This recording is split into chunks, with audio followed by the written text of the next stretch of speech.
पानी डालना पड़ता है 2 महीने पहले, क्योंकि रोपाई का जो पौधा होता है वो 55 से 60 दिन का होता है।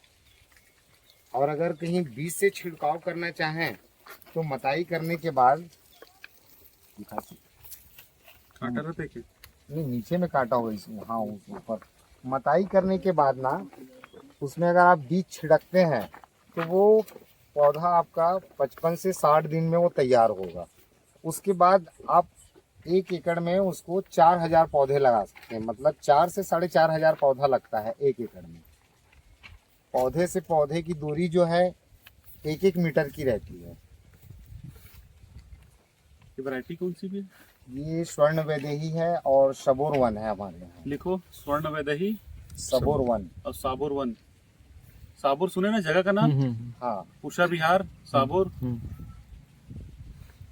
जाता है क्योंकि इसके जो पत्ते होते हैं वो 1 से 1.5 मीटर स्पेस लेता है। अभी तो इसमें छोटे ही दिख रहे हैं, बहुत बड़े बड़े, मतलब 1 से 1.5 मीटर के आसपास इसका पत्ता जो है ना फैल जाता है, इसलिए 1-1 मीटर की दूरी पे लगाया जाता है। अगर पौधे अगर आप लगा रहे हैं तो 4000 पौधा लगेगा 1 एकड़ में, और अगर बीज से अगर छिड़काव करके लगा रहे हैं तो 10 से 15 केजी बीज लगेगा उसमें। देखो सीड रेट लिखो, कितना सीड रेट बोले भैया? ये 10 से 15 केजी पर एकड़, ठीक है। और पौधे जो है 4 से 4500, 4000 लगता है। अपन 500 इसलिए कर रहे हैं कि कोई वहाँ पे स्टेपलिंग हुआ नहीं हुआ तो उसको गैप फिलिंग करने के लिए 500 पौधे अपन मान रहे हैं। ये 6 महीने का क्रॉप है। जैसे अपन दिसंबर में लगाएं, है ना, तो दिसंबर से इसकी रोपाई तो आप दिसंबर से लेके फरवरी मार्च तक कर सकते हैं, लास्ट मार्च तक कर सकते हैं। लेकिन सही मायने में अगर कहीं इसके रोपाई दिसंबर जनवरी फर्स्ट वीक तक अगर कहीं किया जाए तो आपका अगस्त सितंबर में इसकी हार्वेस्टिंग हो जाती है। 6 महीने का है ये फसल जो है। अब इसकी हार्वेस्टिंग अपने को करनी है तो पहले देखिए 6 महीने बाद उसके पत्ते एकदम पीले पड़ने लगेंगे और वो ऐसे लगेगा कि वो उसमें फफूंद लग गया है, पूरा सड़न सड़न प्रक्रिया स्टार्ट हो जाता है उसमें। पानी दिखना चालू हो जाएगा, कुछ कुछ जगहों में उसके रेड कलर के उसके जो बीज हैं वो पानी के ऊपरी सतह में तैरते दिखेंगे आपको। तो अपन समझ जाते हैं कि अब ये हार्वेस्टिंग करने के लायक हो चुका है। जैसे ही वो उसके बीज पानी की ऊपरी सतह में तैरते हैं तो वो 8 से 10 दिन तक पानी की ऊपरी सतह में तैरते रहते हैं। 8 से 10 दिन बाद वो बीज जो है, तैरता हुआ बीज पानी की निचली सतह में जाके बैठ जाता है। जब पानी की निचली सतह में जाके बैठता है तब उसको हार्वेस्टिंग करते हैं। अब उसकी हार्वेस्टिंग कैसे की जाती है, इधर अपने छत्तीसगढ़ के लोग तो नहीं कर सकते उसकी हार्वेस्टिंग, क्योंकि ये इतने कटीले होते हैं पौधे जो है, ना इसकी चोरी होगी ना चेरी, और ना ही इसमें बीमारी लगती है। बीमारी लगेगी तो सिर्फ फंगस की बीमारी लगेगी, जिसमें अपन बाविस्टिन, मैंकोजेब, साफ इसका स्प्रे कर सकते हैं। जैसे, हाँ जी बताइए। उत्पादन कितना आता है प्रति एकड़? उत्पादन का है अपन अभी 8 से 10 क्विंटल पर एकड़ इसका उत्पादन ले रहे हैं। शुद्ध बीज जो निकलता है। हाँ, रॉ फॉर्म में 8 से 10 क्विंटल। 10 क्विंटल। ये कितने रुपए केजी में जाता है फोड़ने के बाद? देखिए, इनको अगर कहीं रॉ फॉर्म में अगर आप सेल करते हैं तो 20,000 रुपये कुंटल से लेके 40,000 रुपये कुंटल तक जाता है। बीज के जो किलो बीज का है वो, कभी रेट डाउन अप डाउन होते रहता है इनका। और फोड़ने का बाद वो प्रोसेस तो वो तो बात का है। अभी तो कुछ पहले हार्वेस्टिंग का बता देता हूँ मैं।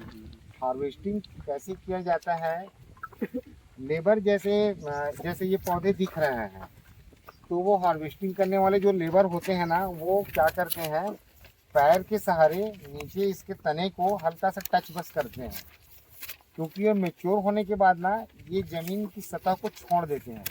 हल्का टच करने से ये पौधे पूरे ऊपर आ जाते हैं पानी के ऊपर में। तो उसको वो बांस के लकड़ी के सहारे वैसे किनारे करते जाते हैं। वो जब किनारे हो जाता है ना, तब नीचे अंदर में पूरे जहाँ पे बीज पूरा फैला रहता है उसको वो लोग जैसे अपन झाड़ू लगाते हैं ना, वैसा वो लोग हाथ से, दोनों हाथ से ऐसे पानी को प्रेस करते हैं। प्रेस करने से क्या होता है, पानी के प्रेस करने से बीज जो है लुढ़कते हुए एक जगह इकट्ठे हो जाते हैं। जब वो इकट्ठे होता है ना, तो वहाँ पे एक बांस का ऐसे गाजा नुमा रखा है, उसको वो डुबाते हैं और मिट्टी सहित बीज को उठाते हैं वो, और पानी में उसको हिलाते हैं। हिलाने से क्या होता है, मिट्टी जो है वो घुल के नीचे आ जाते हैं और बीज जो है ना उसमें आ जाता है। तो वैसा वो हार्वेस्टिंग करते हैं। अब उसमें जो पौधे जो बच जाए रहते हैं, उसको वो बाहर नहीं फेंकते। इसलिए नहीं फेंकते क्योंकि वो डिकम्पोज हो जाता है उसमें, और डिकम्पोज होने से आपका जो नेक्स्ट क्रॉप है उनका प्रोडक्शन बढ़ जाता है उससे, इसलिए उसको बाहर नहीं फेंकते। ठीक है। नहीं, अपन तो यूज़ नहीं करते। वैसे आप डाल सकते हैं, डीएपी पोटाश वगैरह डाल सकते हैं। 1 एकड़ में आप 1 बोरी के आसपास डीएपी डाल सकते हैं। जिस समय मताई किए ना उस समय डाल सकते हैं। पौधे की जैसे रोपाई किए अपन, तो मताई होने के बाद उसमें 8 से 9 इंच पानी अपन भर के रखें। जैसे ये पौधे की साइज मान लो अगर ये 1.5 फीट है, तो 1.5 फीट पानी नहीं भरना है अपने को। मताई करने के बाद सिर्फ 6 से 8 इंच पानी भरिए और उसको रोपाई कर दीजिए। रोपाई करने के बाद पौधा जो है वहाँ जमने के लिए 8 से 10 दिन लगता है। 8 से 10 दिन में वो पौधा जब पकड़ लेता है मिट्टी को ना, तब पानी के लेवल धीरे धीरे बढ़ाते जाइए। ये फसल तो ऐसा है कि तेज बारिश भी हो जाएगी ना, उसके बावजूद भी ये नुकसान नहीं होता फसल का। पत्ते पानी के अंदर भी डूब जाएंगे तो भी इससे नुकसान नहीं होगा। बस ये है कि 10 से 15 दिन में जैसे आप रोपाई किए हैं वो पकड़ लेना चाहिए। पकड़ लिया उसके बाद आप कितना भी पानी भरते रहिए। वैसे जनरली इसके लिए 1.5 से 2 फीट पानी चाहिए। ये देख रहे हैं, ये तालाब है, इसको अपन खेत में भी लगा सकते हैं। खेत का जैसे मेड़ है वो 1.5 से 2 फीट 2.5 फीट जिसकी हाइट रहती है ना, वहाँ पे जहाँ पे 1.5 से 2 फीट पानी को अपन स्टोर करके रख सकें, उस जगह में इसको लगाया जा सकता है। यहाँ इसलिए लगा है, पहले यहाँ फिश फार्मिंग होती थी, इसलिए ये तालाब बना हुआ है। अधिकतर लोगों की सोच ये हो जाती है कि ये तालाब है तो ये तालाब में ही होता होगा, ऐसा नहीं है, ये खेत में भी होता है। और आप लोग पूछिए क्या जानकारी आप लोग को और चाहिए। पूछिए। सर मतलब इसका ठंडी या गर्मी में कोई मतलब नहीं, असर नहीं, पड़ता है? कुछ नहीं।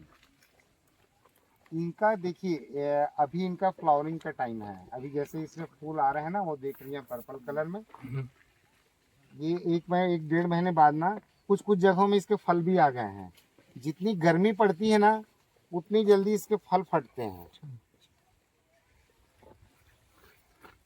इसके साथ में मछली वगैरह पालन करते नहीं, अधिकतर करने की कोशिश किए बट सक्सेस नहीं हो पाया। इसलिए क्योंकि जैसे अपन रोपाई करते हैं और उसमें मछली डाल दिए, तो मछली जब उसमें दौड़ लगाती ना, तो कई बार होता है क्या है, पौधे उखड़ गए या उसको काट दिए। जैसे ग्रास कार्प वगैरह मछलियाँ जो होती है ना, वो अधिकतर पौधों को काट देती है, जिससे क्या है प्रोडक्शन अपना नहीं आता। इसलिए अपन मछली नहीं करते इसके साथ। बिहार में करते हैं, इनके साथ मछली का भी करते हैं, लेकिन हमारे जितना प्रोडक्शन उन लोग का नहीं आता। हम लोग लास्ट टाइम इसमें 10 क्विंटल उत्पादन लिए हैं 1 एकड़ में, और बिहार वाले जो हैं वो लोग 7 क्विंटल 8 क्विंटल 9 क्विंटल तक ही सिमट के रह गए, क्योंकि उनके साथ वो डबल फसल करते, मछली भी पालते। हेचरी है, इसमें 3 फीट पानी भर देते हैं अपन। 3 फीट पानी भरने के बाद पूरी बोरी को, बीज की बोरी को उसमें डुबा देते हैं। जितना अपने को जरूरत पड़ते जाता है उस बीज को निकालते जाते हैं और फोड़ते जाते हैं। अब उसमें रखने का कारण क्या है, 2.5 से 3 फीट पानी में रखने का कारण ये है, सनलाइट जो होता है, सूर्य की रोशनी, वो पानी के 1 से 1.5 फीट की सतह तक को पानी को गर्म करता है। उसके निचले हिस्से पूरे ठंडे रहते हैं। ये बीज को अगर हल्की सी गर्माहट अगर मिली तो उसमें स्प्राउट आने स्टार्ट हो जाएंगे। इसलिए उसको जितना ज़्यादा ठंडे जगह में रखोगे ना, तो स्प्राउट नहीं आएंगे, और जब स्प्राउट नहीं आएंगे तो उनका जो पॉप का जो क्वालिटी है वो अच्छा आएगा। स्प्राउट आने के बाद क्या उसको प्रोसेस में डालेंगे ना, तो फिर वो पॉप में कन्वर्ट तो होगा बट उसमें क्वालिटी नहीं है, रेड कलर का हो जाता है। ऐसे में क्या है वाइटनेस रहती है अगर क्वालिटी रहा तो, इसलिए पानी में उसको डुबा के रखा जाता है। पोर्शन है ना ये बढ़ जाएगा, तो जब ये बढ़ेगा ना तो इसमें 80 से 90 दाने इसी में आएंगे।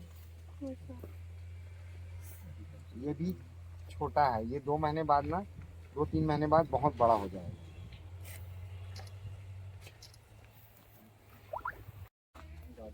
गाजा लाया क्या घनश्याम, ला रहे क्या बीज?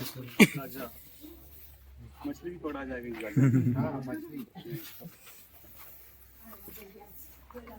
अब ये क्या चीज है संजय जी? कौन सा? हाँ ये बता देता हूँ, वो गाजा है। अब बीज जैसे वहाँ से हार्वेस्टिंग हुआ, हार्वेस्टिंग करने के बाद ये छोटे चलने जो है ना, ये सीड ग्रेडर है, मैनुअली करते हैं इसमें। मशीन वाला तो अंदर में अलग है। ये देखिए वहाँ से बीज निकालने के बाद ये स्थिति में रहता है। हार्वेस्टिंग करने के बाद तालाब से बीज ये निकलता है। इसको निकले अगस्त सितंबर का बीज है ये। अच्छा, मतलब इनको 5 महीने हो गया, अभी तक ये इसमें स्प्राउट नहीं आया है। अगर इसी को हम कहीं 1 से 2 फीट की पानी में अगर बोरी को रख देते ना तो 1 महीने के अंदर आ जाता। ये भी 5 महीना हो गया इसको, अभी तक इसमें स्प्राउट नहीं आया है। मतलब इसमें अच्छी क्वालिटी के आपके पॉप हो सकता है। ये ना सीड ग्रेडर है, मतलब अलग अलग साइज के इसमें सीड को ग्रेडिंग किया जाता है। उससे चलने से इसलिए किया जाता है क्योंकि जब अपन हार्वेस्टिंग करते हैं तो इसमें सभी साइज के बीज रहते हैं। अब पूरे सभी साइज के इसमें बीज हैं। मान लो अगर कहीं सभी मिक्स साइज के बीज को मैनुअली प्रोसेस में क्या होता है, जनरली लकड़ी के हथौड़े होते हैं और नीचे लकड़ी का ही बना रहता है, उसमें बीज को रख के मारा जाता है, तब वो इसमें पॉप में कन्वर्ट होता है। अब ये सब साइज के बीज हैं, इसको अगर रख के अगर फोड़ेंगे ना तो जो बड़ा साइज है ना उसको उसमें प्रेशर ज़्यादा पड़ेगा और छोटा साइज है ना वो छिटक जाएगा। इसलिए इसको ग्रेडिंग करने से सेम साइज हो जाता है ना, तो सबको सेम प्रेशर पड़ने से ये लावा जो है ना कन्वर्ट होता है, इसलिए उसको ग्रेडिंग किया जाता है। ग्रेडिंग करने के बाद सीड को 270 डिग्री टेम्परेचर पे उसको हीट किया जाता है। लिक्विड चीज को 270 डिग्री टेम्परेचर पे उसको हीट किया जाता है। इसको हीट करने के बाद 72 आवर्स 72 घंटे उसको रूम टेम्परेचर में रखा जाता है। घंटे उनको रूम टेम्परेचर में रखने के बाद उसको फिर से 10 डिग्री पे उसको फिर हीट करते हैं। उसके बाद फिर उनको फोड़ा जाता है, तब ये पॉप में कन्वर्ट होता है। ये ग्रेडेड सीड है, जैसे ये छोटा, ये बड़ा, ये बड़ा, ये उससे बड़ा। इसमें आप देख रहे हैं सब सेम साइज के हैं। अब ये छोटे वाले और ये दोनों, ये 2-3 मिक्स करके अगर आप फोड़ोगे ना तो इसमें प्रेशर ज़्यादा पड़ने की वजह से ये फूटेगा, ये बाकी जो है ना साइड से खिसक जाएगा, इसलिए उसको ग्रेडिंग किया जाता है। ठीक है, अब वो ग्रेडिंग करने के बाद जैसे अब वो पॉप में कन्वर्ट हो गया। ऐसा भी नहीं कि जैसे ये बीज हैं तो इसमें जो फोड़ने के बाद ऐसे मखाने जो हैं सेम साइज के आएंगे, ऐसा नहीं है।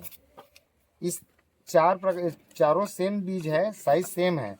अगर फोड़ेंगे तो हो सकता है इसमें कोई बड़ा आ जाए, कोई छोटा आ जाए, कोई और छोटा आ जाए। जैसे ये ग्रेडेड है, MM वाइज है, 12 mm से लेके आपका ये 25 mm तक का है। तो इस बीज से इस 5 जो क्वालिटी है इसमें कोई भी साइज आ सकता है। इसलिए जैसे बीज सब एक साथ रहते हैं ना, वैसे ही मखाने भी एक साथ रहते हैं। इसको ग्रेडिंग करने के लिए जो बड़े वाले जो चलने हैं ना उसमें ग्रेडिंग किया जाता है मैनुअली। उसमें ग्रेडिंग करने से हमारे पास 4 mm 4 सूता, 5 सूता और ये 6, 7, 8 सबके अलग अलग ऐसे जाली बने हुए हैं, जिसमें एक एक करके उसको ग्रेडिंग करके इसको अलग अलग साइज में इसको डिवाइड कर दिया जाता है। अलग अलग साइज का अलग अलग रेट है। हाँ, रेट साइज अभी जैसे ना ये 4 सूता का है ना तो 4000 से 5000 रुपये केजी पड़ता है। उसके बाद चिलगोजा के बाद में ना ये मखाना है, क्योंकि 1700-1800 रुपये और 2000 रुपये केजी तक का जा रहा है। बाकी आप काजू किशमिश बादाम की बात करेंगे तो आपको 1000 रुपये 800-900 रुपये 1000 रुपये केजी में मिल जाएगा। उससे भी ज़्यादा रेट है इसका मखाने का मार्केट में।